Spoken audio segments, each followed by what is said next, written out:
ఇప్పుడిప్పుడే లేత లేత మామిడికాయలన్నీ మార్కెట్లోకి వస్తూ ఉంటాయి. సో ఆ మామిడికాయల్ని ఇంటికి తెచ్చుకుని శుభ్రంగా ఇట్లా పచ్చడి పెట్టుకుంటే నెల రోజుల పాటు ఈజీగా తినేయచ్చు. రైస్లోకి, పెరుగులోకి నంచుకుని తినడానికి ఈ పచ్చడి చాలా బాగుంటుంది. చాలా ఈజీ అండి. మరి లేట్ చేయకుండా ఈ సింపుల్ ప్రాసెస్లో చేసుకునే మామిడికాయ ముక్కల పచ్చడి పెట్టేసుకుందాం. ఫస్ట్ మిక్సింగ్ బౌల్ తీసుకుని అందులోకి 2 కప్పుల దాకా ఇలా చిన్న ముక్కలుగా కట్ చేసుకున్న మామిడికాయ ముక్కల్ని వేసుకోండి. ఇందులోకి 1 టేబుల్ స్పూన్ దాకా ఉప్పు, 2 టేబుల్ స్పూన్ల పచ్చికారం, అలాగే సన్నగా కట్ చేసి పెట్టుకున్న వెల్లుల్లి తరుగు 1 టేబుల్ స్పూన్ దాకా వేసుకోండి.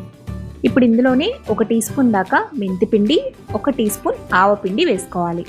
ఈ మెంతిపిండి, ఆవపిండి ఇంట్లో చేసిందేనండి, ఏం లేదండి. మెంతుల్ని, ఆవాల్ని దోరగా ఫ్రై చేసుకుని వాటిని పొడి చేసుకుని వేసుకోవాలి. ఈ 2 కూడా ఈక్వల్ క్వాంటిటీస్లో తీసుకోండి. ఇవన్నీ వేసేసిన తర్వాత ముక్కలన్నిటికీ కూడా బాగా పట్టే విధంగా